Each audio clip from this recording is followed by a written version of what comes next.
কম্বল মুড়ি দিয়ে শীতের রাতে বারান্দায় বসেছিলাম। ঠান্ডা হাওয়া বইছিল, কিন্তু আমার ভাল লাগছিল। চায়ের কাপ হাতে নিয়ে তারা দেখছিলাম। ছেলে উঠে এসে আমার পাশে বসল, কম্বলের অংশ নিজের দিকে টেনে। কি করছো এত রাতে এখানে?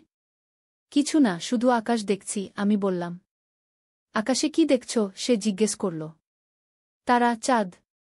নিজেকে ছোট মনে হয় যখন এই বিশাল আকাশের দিকে তাকাই, আমি বললাম। সে আমার দিকে তাকালো, কিন্তু আমার কাছে তুমি সবচেয়ে বড়। আমি হাসলাম, তোর কাছে আমি তো মা, তাই না? তারপর বলল, মা, এভাবে একই কম্বলের নিচে থাকতে কেমন লাগছে? আমি বললাম, ভাল তো। শীতে উষ্ণতা পাওয়া যায়। সে আমার দিকে সরে এসে বলল, আমি চাই সারা জীবন এভাবে তোমার সাথে থাকি, কিন্তু মা ছেলে হিসেবে নয়। তুমি আমার স্ত্রী হও, আমি তোমাকে ভালোবাসি। শীতের বাতাস আরও ঠান্ডা মনে হল। আমি কম্বল সরিয়ে উঠে দাঁড়ালাম। ভিতরে যাই, বেশি ঠান্ডা লাগছে। মা, আমার কথা শোনো। সে আমার হাত ধরল। আমি হাত ছাড়িয়ে নিলাম। আমি ক্লান্ত, ঘুমাতে যাব। এই গল্পটি সম্পূর্ণ শুনলে আপনাদের পানি অটোমেটিক বের হয়ে যাবে, সো যত দ্রুত সম্ভব হাতের কাছে টিস্যু নিয়ে বসে পড়ো। বিছানার চাদর যেন নষ্ট না হয় সেটা সম্পূর্ণ খেয়াল রাখার অনুরোধ জানিয়ে গল্পটি এখন শুরু করব। তার আগে সর্বশেষ অনুরোধ, দয়া করে এমন পানি বের করার গল্প নিয়মিত শুনতে আমাদের চ্যানেলটি সকলেই সাবস্ক্রাইব করুন। ধন্যবাদ। হ্যালো বন্ধুরা, আমার নাম অঞ্জলি সেন। আমার বয়স ৪২ বছর। আমার স্বামীর নাম দেবাশিস সেন, বয়স ৪৫ বছর। আমাদের ২ সন্তান, অভিষেক আর অনুষ্কা। অভিষেক ১৯ বছর বয়সী, কলেজে পড়ে। অনুষ্কা ১২ বছর বয়সী, স্কুলে যায়।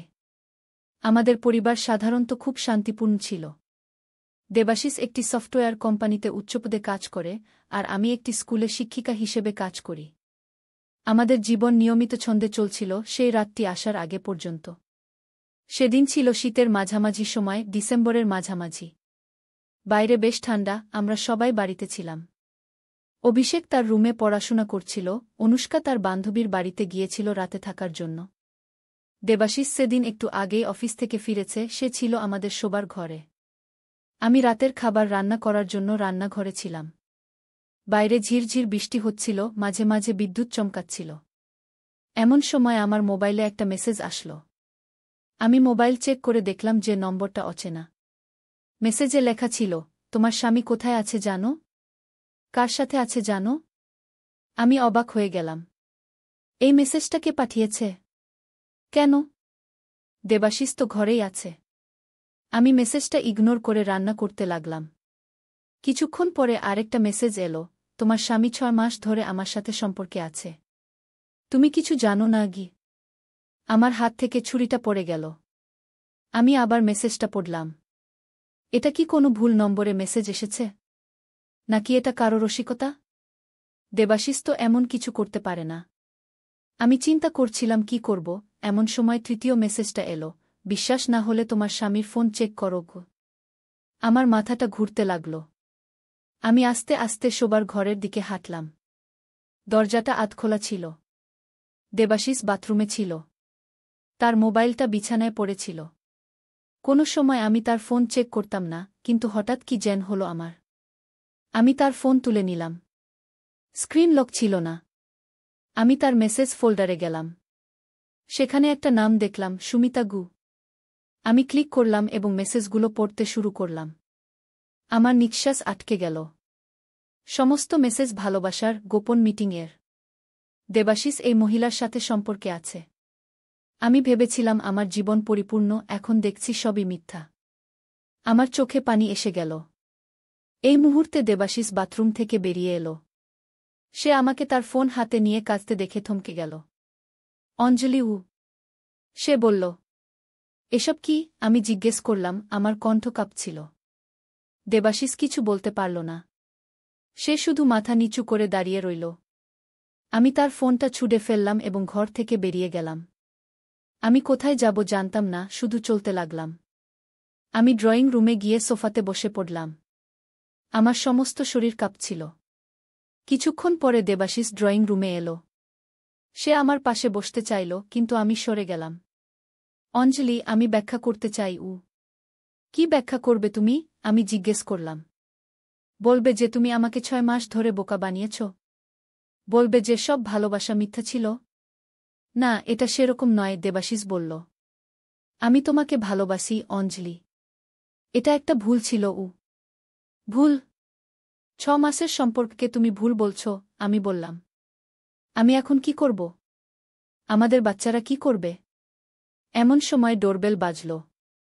আমরা দুজনেই অবাক হয়ে গেলাম।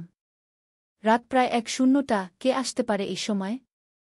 দেবাশিস দরজা খুলতে গেল। আমি বসে রইলাম, নিজের চিন্তায় ডুবে। একটু পরেই দেবাশিস ফিরে এলো, তার সাথে একজন মহিলা। আমি চমকে উঠলাম, এটা কি সেই সুমিতা? কিন্তু না, এই মহিলাকে আমি চিনি না। অঞ্জলি, ইনি ইন্সপেক্টর রাখি সেন, দেবাশিস বলল। ইনি কিছু প্রশ্ন করতে এসেছেন গ?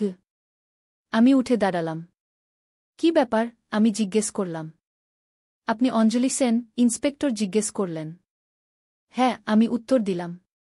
আপনার ছেলে অভিষেক এখন কোথায়? তিনি জিজ্ঞেস করলেন। সে তার রুমে পড়াশোনা করছে, আমি বললাম। কিন্তু আমার মনে সন্দেহ জাগল। কেন, কি হয়েছে? আমরা চেক করতে চাই, ইন্সপেক্টর বললেন। আপনার ছেলের রুম কোথায়? আমি তাদের অভিষেকের রুমে নিয়ে গেলাম। দরজা বন্ধ ছিল। আমি নক করলাম। অভিষেক? কোনো উত্তর এলো না। আমি আবার নক করলাম, এবার একটু জোরে। তবুও কোনো উত্তর নেই। আমি ভয় পেয়ে গেলাম। দরজাটা খুলে ফেললাম। রুমে কেউ ছিল না। জানালা খোলা ছিল এবং বৃষ্টির পানি ভিতরে আসছিল। অভিষেক, আমি চিৎকার করে উঠলাম। অভিষেক কোথায়? ইন্সপেক্টর রাখি ঘরের চারপাশে তাকালেন। তাহলে আমাদের তথ্য সঠিক, তিনি বললেন। আপনার ছেলে পালিয়েছে কি? পালিয়েছে? কেন, আমি জিজ্ঞেস করলাম। ইন্সপেক্টর একটি ফটো দেখালেন। এই মেয়েটিকে চিনতে পারেন? আমি ফটোটা দেখলাম। ছবিতে একটি সুন্দরী মেয়ে ছিল, বয়স হবে 17-18। না, আমি এই মেয়েকে চিনি না ঘি। এর নাম মেঘা দত্ত। আপনার ছেলে এই মেয়েটির সাথে পালিয়েছে, ইন্সপেক্টর বললেন। আমি আর দেবাশিস দুজনেই অবাক হয়ে গেলাম। কিন্তু অভিষেক তো কাউকে ডেট করছে না, দেবাশিস বলল। আপনার ছেলে এই মেয়েটির সাথে গত 4 মাস ধরে সম্পর্কে আছে, ইন্সপেক্টর বললেন। মেয়েটির বাবা একজন বিখ্যাত ব্যবসায়ী, রাজেশ দত্ত। তিনি আজ রাতে থানায় এসে অভিযোগ করেছেন যে আপনার ছেলে তার মেয়েকে নিয়ে পালিয়েছে গি। আমি চেয়ারে বসে পড়লাম। এত কিছু একসাথে ঘটছে। আমার স্বামী আরেকজনের সাথে অফেয়ার করছে আর আমার ছেলে তার প্রেমিকার সাথে পালিয়ে গেছে। এটা কি কোনো দুঃস্বপ্ন? ইন্সপেক্টর আরও জানালেন, আমরা তাদের ফোন ট্র্যাক করেছি। তারা এখন কলকাতার দিকে যাচ্ছে। আমরা টিম পাঠিয়েছি তাদের ধরার জন্য। আমি এখানে এসেছি আপনাদের জানাতে এবং আরও তথ্য সংগ্রহ করতে। আমি সত্যিই কিছু জানি না, আমি বললাম। অভিষেক খুব শান্ত ছেলে। সে এরকম কিছু করবে আমি ভাবতেই পারি না গি। ইন্সপেক্টর রাখি আমার দিকে তাকালেন। মিসেস সেন, আপনি আপনার ছেলের রুম একটু ভালো করে দেখুন। দেখুন কোনো চিঠি বা কিছু আছে কি না গি। আমি উঠে অভিষেকের রুমের চারপাশে তাকাতে লাগলাম। তার বিছানার নিচে একটা এনভেলপ পেলাম। খুলে দেখলাম একটা চিঠি। লেখা ছিল, মা, আমি জানি তুমি এটা পড়ে খুব কষ্ট পাবে। কিন্তু আমি মেঘাকে ভালোবাসি। তার বাবা আমাদের সম্পর্ক মানতে রাজি নন। তিনি মেঘার বিয়ে ঠিক করে দিয়েছেন অন্য একজনের সাথে। আমরা এখান থেকে দূরে চলে যাচ্ছি। আমাদের খুঁজো না। আমরা সুখে থাকব। আমি চিঠিটা ইন্সপেক্টরকে দিলাম। তিনি পড়লেন এবং বললেন, এখন সব কিছু পরিষ্কার। তারা প্রেমে পালিয়ে গেছে গি। আমাদের করণীয় কি? দেবাশিস জিজ্ঞেস করল। আমরা তাদের খুঁজে বের করব, ইন্সপেক্টর বললেন। আপনারা চিন্তা করবেন না। আর হ্যাঁ, আপনারা কি জানেন আপনার ছেলের কাছে কোনো অস্ত্র আছে কি না? অস্ত্র? আমি চমকে উঠলাম। কেন? মেঘার বাবা বলেছেন যে অভিষেক তাকে ফোন করে হুমকি দিয়েছিল যে সে মেঘাকে নিয়ে পালাবে এবং প্রয়োজনে অস্ত্র ব্যবহার করবে গ। না, এটা হতেই পারে না, আমি জোর দিয়ে বললাম। অভিষেক এরকম নয় গে। আমরাও তাই মনে করি, ইন্সপেক্টর বললেন। কিন্তু আমাদের সব দিক খেয়াল রাখতে হবে গু। ইন্সপেক্টর আরও কিছু প্রশ্ন করলেন এবং তারপর চলে গেলেন। আমি এবং দেবাশিস একা থেকে গেলাম। দুজনই বিপদে। আমাদের সম্পর্ক ভেঙে যাচ্ছে এবং আমাদের ছেলে পালিয়ে গেছে। এখন কি করব? আমি জিজ্ঞেস করলাম। আমাদের অভিষেককে খুঁজতে হবে, দেবাশিস বলল। পুলিশের উপর নির্ভর করে বসে থাকলে হবে না গি। আমি আমার রাগ দমন করে বললাম, ঠিক আছে, আমরা কি করতে পারি? আমি অভিষেকের বন্ধুদের সাথে যোগাযোগ করি, দেবাশিস বলল। তুমি তার ফোনে ফোন করো, যদি কোনো উত্তর পাও। আমি অভিষেকের নম্বরে ফোন করলাম, কিন্তু সে ফোন ধরল না। আবার চেষ্টা করলাম, তবুও কোনো উত্তর নেই। আমি হতাশ হয়ে ফোন নামিয়ে রাখলাম। দেবাশিস অভিষেকের বন্ধু রাহুলের সাথে ফোন করে কথা বলল। রাহুল বলল যে সে জানে অভিষেক একটি মেয়ের সাথে ডেট করছিল, কিন্তু সে জানত না যে তারা পালিয়ে যাওয়ার পরিকল্পনা করছিল। আমরা আরও কয়েকজন বন্ধুর সাথে যোগাযোগ করলাম, কিন্তু কেউই কিছু জানত না। এমন সময় আমার ফোনে আবার একটা মেসেজ এলো। সেই অচেনা নম্বর থেকে, তোমার ছেলে যেমন পালিয়েছে তেমনি তোমার স্বামীও পালাবে আমার সাথে। আমি সুমিতা গু। আমার হাত থেকে ফোন পড়ে গেল। দেবাশিস আমার দিকে তাকাল। আমি শুধু অভিষেকের কথা চিন্তা করার চেষ্টা করছিলাম, কিন্তু এখন আবার এই সমস্যা। কি হলো? দেবাশিস জিজ্ঞেস করল। আমি ফোনটা তুলে নিয়ে তাকে মেসেজটা দেখালাম। সে একটা দীর্ঘশ্বাস ফেলল। অঞ্জলি, আমি এর জন্য দুঃখিত। কিন্তু এখন অভিষেকের কথা চিন্তা করি গি। তুমি চিন্তা করছো? আমি বিস্মিত হয়ে জিজ্ঞেস করলাম। তোমার তো অন্য চিন্তা আছে। অভিষেক নিয়ে আমি চিন্তা করব গ। অঞ্জলি, আমি জানি আমি অনেক ভুল করেছি, কিন্তু অভিষেক আমার ছেলেও, দেবাশিস বলল। আমি চাই না সে কোনো বিপদে পড়ুক গ। আমি কিছু বলার আগেই আবার ডোরবেল বাজল। এবার কে? আমি দরজা খুললাম। দারুণ অবাক হয়ে গেলাম। সামনে দাঁড়িয়ে আছে একজন মধ্যবয়সী লোক, পিছনে দুজন বডিগার্ড। লোকটি পরিচিত মনে হল। আপনি রাজেশ দত্ত? আমি জিজ্ঞেস করলাম। হ্যাঁ, তিনি উত্তর দিলেন। আমি আপনার সাথে কথা বলতে চাই। আমি তাকে ভিতরে আসতে বললাম। দেবাশিস ড্রয়িং রুমে এসে থমকে গেল। রাজেশ দত্ত? হ্যাঁ, আমি, রাজ বললেন। আমি জানতে এসেছি আপনার ছেলে আমার মেয়েকে কোথায় নিয়ে গেছে গি। আমরাও জানি না, আমি বললাম। পুলিশ এসেছিল, তারা খুঁজছে গি। আপনাদের ছেলে আমার মেয়ের জীবন নষ্ট করেছে, রাজেশ বললেন। মেঘার বিয়ে ঠিক হয়েছিল একটি ভালো পরিবারের ছেলের সাথে। এখন সব মাটি হয়ে গেছে গু। আমি বুঝতে পারছি আপনার কষ্ট, দেবাশিস বলল। কিন্তু আমাদের ছেলে খারাপ নয়। সে আপনার মেয়েকে ভালোবাসে গি। ভালোবাসা? রাজেশ বিরক্ত হয়ে বললেন। এই বাচ্চারা কি জানে ভালোবাসা কি? আমার মেয়ে মাত্র 17 বছর বয়সী। কি জানে সে জীবন সম্পর্কে? আমরা সত্যিই দুঃখিত, আমি বললাম। আমরা চেষ্টা করছি তাদের খুঁজে বের করতে গু। রাজেশ একটা চিঠি বের করলেন। মেঘা এটা লিখে গেছে। আপনার ছেলের চিঠির মতোই। লিখেছে সে তাকে ভালোবাসে, তারা একসাথে থাকতে চায়। দেখুন, আমি চাই না পুলিশ এই ব্যাপারে জড়িত হোক। আমি চাই আমরা আমাদের সন্তানদের ফিরিয়ে আনি গিয়ে। আমি অবাক হয়ে গেলাম। এই লোকটি যে এত সহজে কথা বলবে আমি ভাবতে পারিনি। আপনি তো পুলিশে খবর দিয়েছেন? আমি বললাম। হ্যাঁ, প্রথমে দিয়েছিলাম, রাজেশ বললেন। কিন্তু পরে ভেবেছি এটা পারিবারিকভাবে মিটিয়ে ফেলা যায় কি না। পুলিশের জড়িত হওয়া মানে মিডিয়া জানবে, এবং আমার কোম্পানির প্রতিষ্ঠা নষ্ট হবে গু। আমরা কিভাবে তাদের খুঁজব? দেবাশিস জিজ্ঞেস করল। আমার একটা প্ল্যান আছে, রাজেশ বললেন। আমার লোকজন খুঁজছে। আমরা অন্যভাবে তাদের খুঁজব। আমরা রাজেশের সাথে কথা বলছিলাম, এমন সময় আমার ফোনে একটা কল এলো। নম্বরটা অভিষেকের। আমি তাড়াতাড়ি ফোন ধরলাম। অভিষেক? আমি উত্তেজনা নিয়ে বললাম। মা? অভিষেকের কণ্ঠস্বর কাঁপছিল। মা, আমি বিপদে গু। কোথায় তুই? আমি জিজ্ঞেস করলাম। দেবাশিস এবং রাজেশ আমার দিকে উদ্গ্রীব হয়ে তাকিয়েছিল।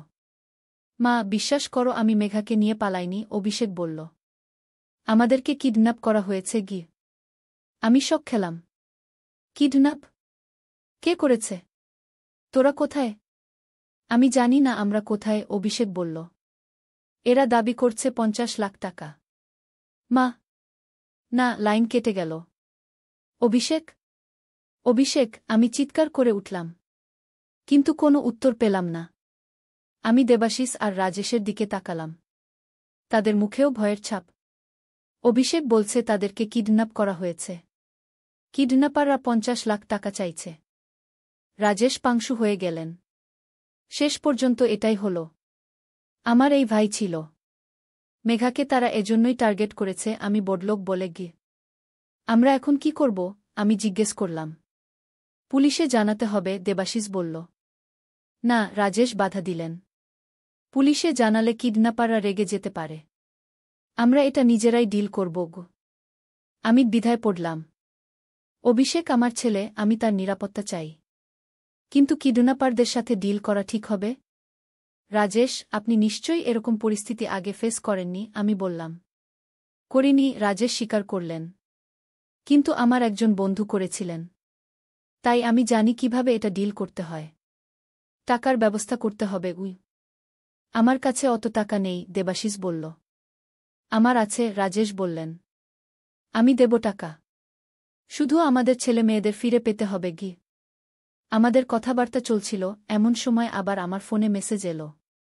এবার অভিষেকের ফোন থেকে। মেসেজটা পড়ো, ও উল্লেখ করে পাঠিয়েছে একটা লোকেশন। টাকা নিয়ে আসো, একা। পুলিশ নিয়ে এলে তাদের মারা হবে গু। আমরা তিনজনই মেসেজটা পড়লাম।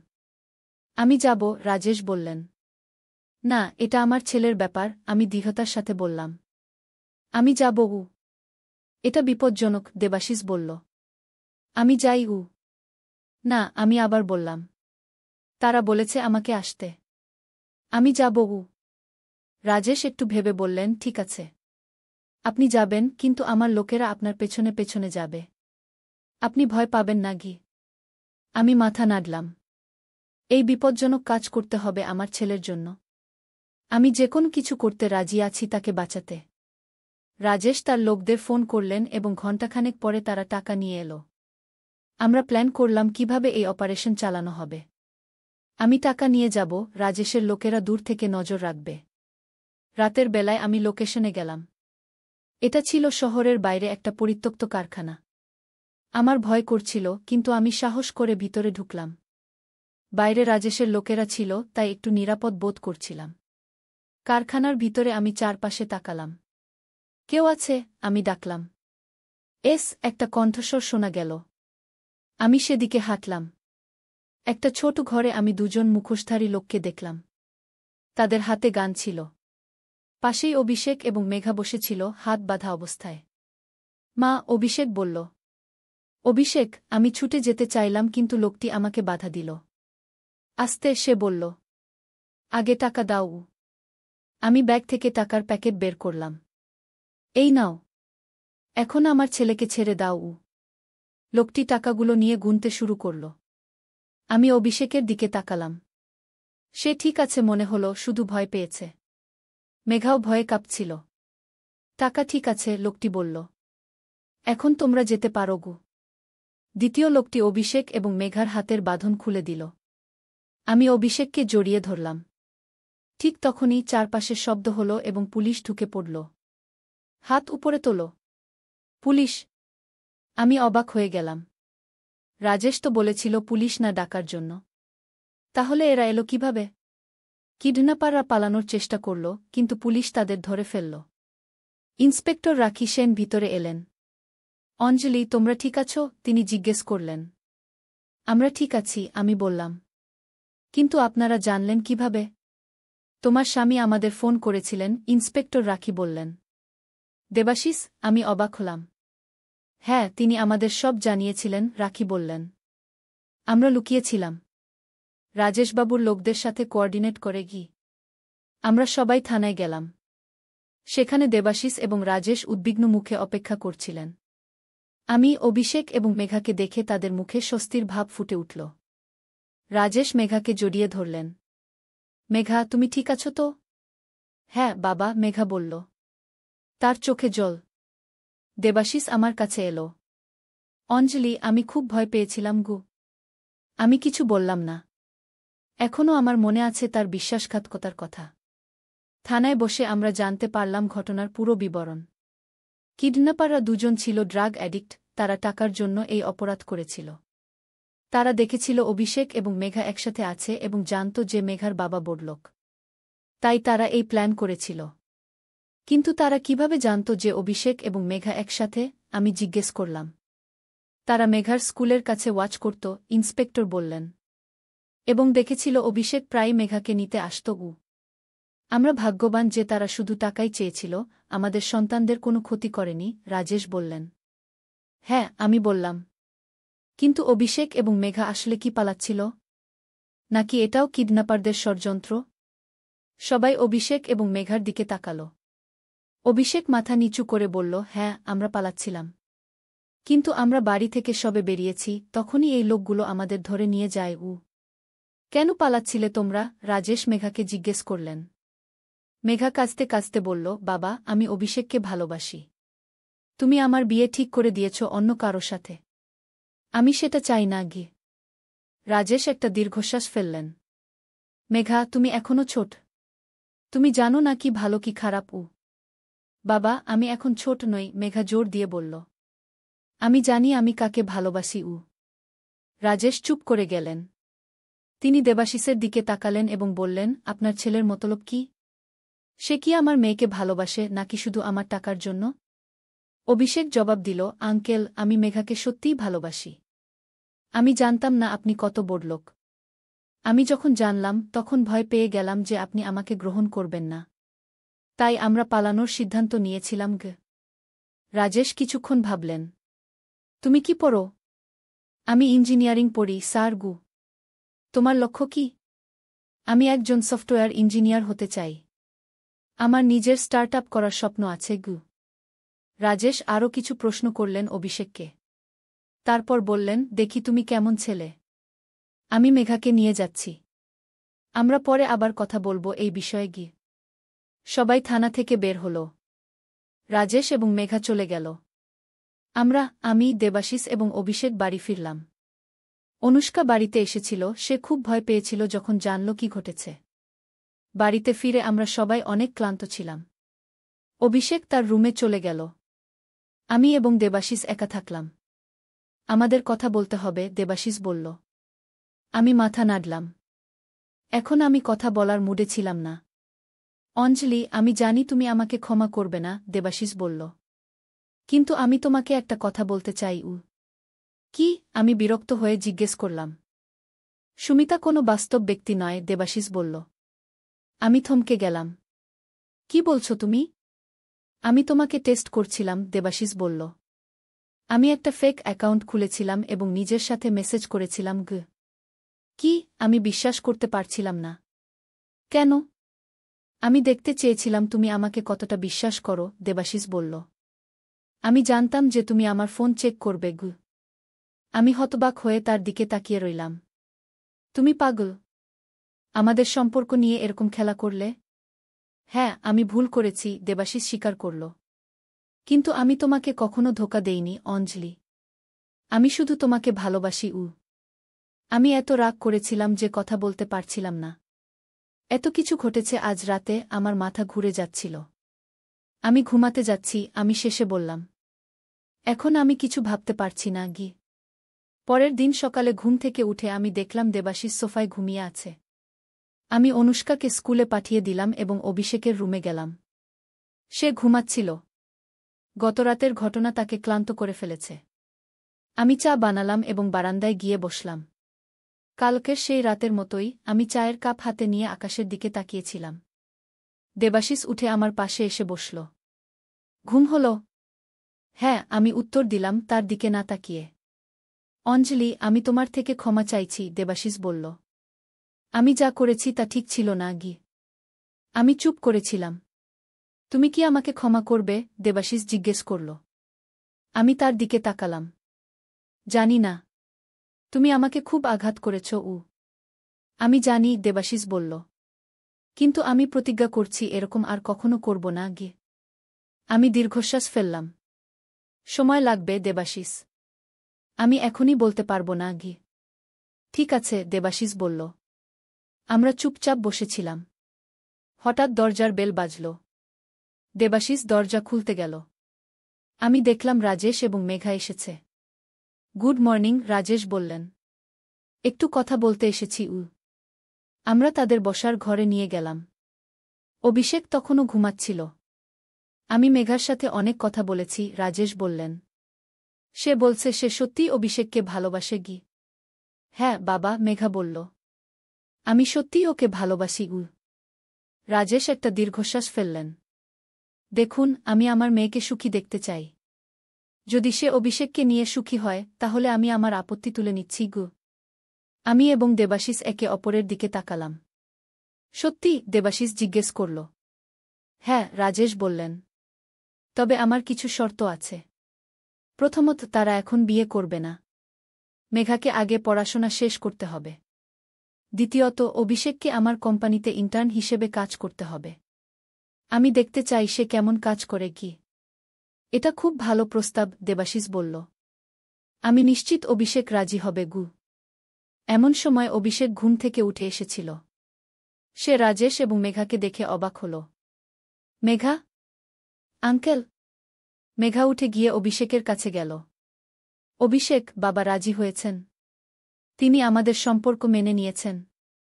অভিষেক বিশ্বাস করতে পারছিল না। সত্যি আঙ্কেল? রাজেশ মাথা নাড়লেন। হ্যাঁ, কিন্তু তোমাকে আমার শর্তগুলো মানতে হবে গি। অভিষেক মেঘার দিকে তাকাল, তারপর আবার রাজেশের দিকে। ধন্যবাদ আঙ্কেল। আমি আপনার সব শর্ত মেনে